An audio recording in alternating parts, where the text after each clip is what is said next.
Assalamualaikum warahmatullahi wabarakatuh. Bismillahirrahmanirrahim. Alhamdulillah, bertemu lagi dengan Syekh Jati Channel. Pada kesempatan kali ini saya berusaha menjawab pertanyaan atas nama akun Wafer Coklat. Pertanyaan tersebut dibacakan di dalam video kami berikut ini. Mau tanya Syekh, kalau mimpi melihat orang berjubah putih, wajahnya seperti orang Timur Tengah, indah, sangat tampan, bercahaya, sejuk. Awalnya membelakangi, pas sampai nengok, saya melihatnya. Gemetar hebat. Tiba-tiba nunduk lemas, tersungkur, nangis sejadi-jadinya, merasa penuh dosa dan sangat rindu. Sosoknya rambutnya hitam, ikal, tidak lurus atau keriting, panjang sebahu. Sorot matanya sangat tajam, tapi bibir senyum, bulu mata lentik, indah, jenggot hitam lebat, panjang sedada. Tubuhnya kelihatan tegap, kekar. Seumur-umur belum pernah mimpi orang yang seindah, setampan itu.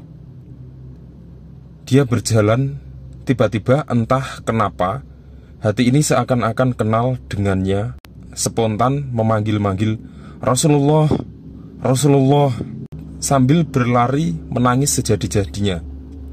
Ia hanya berjalan, saya berlari, tapi tak pernah kesampaian. Tiba-tiba dunia menjadi putih bersalju, berbukit-bukit, seperti gunung-gunung di Mekah. Di situ saya melihat banyak pohon-pohon buah-buah merah yang pendek-pendek, mudah dijangkau tangan. Terus sosok itu menghilang dalam cahaya kuning keemasan. Itu mimpi kedua. Yang pertama hampir sama, tapi hanya membelakangi saja. Dan saya dibangunkan oleh suara radio pagi yang ceramah tentang Rasulullah. Apakah itu maknanya? Apa benar mimpi itu? Atau ada maksud lain dari mimpi-mimpi itu? Saya bingung kepada siapa yang bisa mengartikannya. Subhanallah. Sahabat Syekh Jati, atas nama akun Wafer Coklat, di dalam tulisan Anda yang terakhir ini mengatakan apa itu maknanya, apa benar mimpi itu. Ada sebuah hadis dan masih banyak beberapa hadis yang lain, diriwayatkan dari Abu Rabi Sulaiman bin Daud Al-Ataki, dari Hamad, yakni Ibu Zaid, diriwayatkan Ayub dan Hisham dari Muhammad. Dari Abu Hurairah berkata bahwa Rasulullah SAW bersabda, yang artinya, barang siapa yang melihatku dalam mimpi, maka ia akan melihatku dalam keadaan sadar, karena setan tidak bisa menyerupai diriku. Hadis riwayat Muslim dan At-Tirmizi. Di situ dijelaskan bahwa mimpi terhadap Rasulullah adalah benar adanya, dan banyak kesempatan bagi kaum muslim untuk berkesempatan bermimpi bertemu dengan beliau. Di situ dijelaskan bahwa pada saat mimpi bertemu dengan beliau, Nabi besar Muhammad SAW, maka itu benar adanya. Karena di situ setan tidak mampu untuk menyerupai beliau. Jadi di sini tinggal kita meyakini, kita kondisikan itu.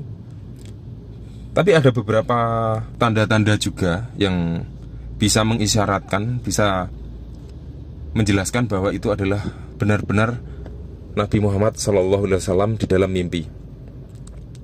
Yang pertama adalah sosok tersebut mau menyampaikan sesuatu.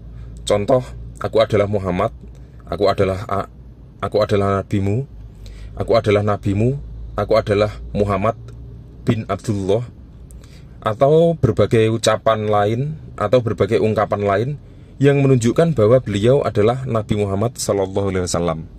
Kemudian yang kedua, terbersit di dalam hati seseorang yang mimpi tersebut, bahwa apa yang dia lihat di dalam mimpi tersebut, dia adalah Nabi SAW sesuai dengan ciri-ciri yang disampaikan seperti di dalam hadis. Kemudian yang ketiga, di dalam mimpinya tersebut ada salah satu orang yang menunjukkan bahwa itu adalah Nabi Muhammad SAW. Itu adalah nabimu, dan lain-lain. Dari keterangan mimpi tersebut ada beberapa yang mungkin bisa kami urai.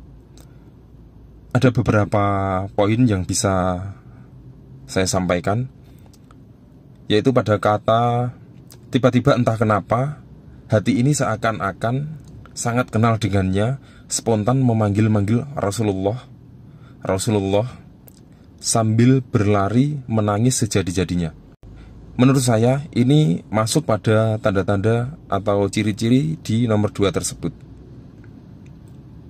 yakni terbersit di dalam hati seseorang yang mimpi tersebut. Mengapa demikian? Di dalam dimensi mimpi tersebut, kita tidak mampu menguasai diri kita untuk berbuat sesuatu.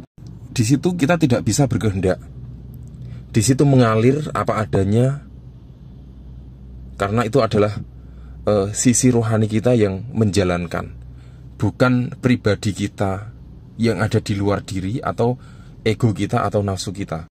Tapi itu adalah murni dari tuntunan ruh yang menunjukkan tampilan-tampilan tersebut kepada kita, supaya akal dan pikiran kita mampu untuk menerima.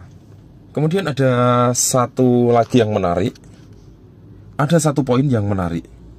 Ia hanya berjalan, saya berlari-lari, tapi tidak pernah kesampaian. Sudah sepantasnya junjungan kita Nabi besar Muhammad SAW memiliki langkah yang ringan di dalam menapaki kehidupannya. Beda dengan kita, secepat apapun kita mengejar langkah-langkah beliau, sulit sekali. Mengapa demikian? Lalu bagaimanakah jika kita ingin mengejar beliau? Maka tirulah kemuliaan akhlak beliau itu. Itu adalah teladan yang sangat-sangat mampu menuntun kita untuk berjalan mengikuti beliau. Jadi kita bisa mengikuti beliau dari jauh maupun dari dekat, tergantung akhlak kita dalam meyakini Allah Subhanahu wa Ta'ala serta menghormati seluruh umat di dunia. Jadi langkah kita di dalam kehidupan kita sekarang ini adalah penentu utama untuk mengikuti jejak Rasulullah SAW. Karena langkah kita inilah, di dalam kehidupan inilah, yang tanpa kita sadari menjadikan langkah awal kita ataupun langkah kita yang kesekian untuk berjalan ke sisi Allah Subhanahu wa Ta'ala. Kemudian ada lagi yang ingin aku ulas. Kemudian di situ dilanjutkan, tiba-tiba dunia menjadi putih, bersalju, berbukit-bukit, seperti gunung-gunung di Mekah. Di situ saya melihat banyak pohon-pohon buah merah yang pendek-pendek, mudah dijangkau tangan. Terus sosok itu menghilang dalam cahaya kuning keemasan. Para sahabat semua, inilah yang saya maksud kemuliaan akhlak. Bahkan di situ jelas dikatakan bahwa cahaya Rasulullah adalah cahaya keemasan yang begitu sangat indah sekali, sangat silau. Warna emas tersebut melambangkan kemuliaan akhlak seorang pribadi di sisi Tuhannya. Menurut saya, Anda benar-benar mengalami sesuatu yang benar-benar mampu membawa Anda sampai ke arah situ, sehingga Anda mampu bermimpi bertemu dengan Rasulullah SAW. Semoga ini menjadikan motivasi Anda selanjutnya untuk selalu menjadikan beliau sebagai tauladan pada kehidupan Anda selanjutnya. Semoga bermanfaat. Wallahu a'lam bishawab. Wassalamualaikum warahmatullahi wabarakatuh.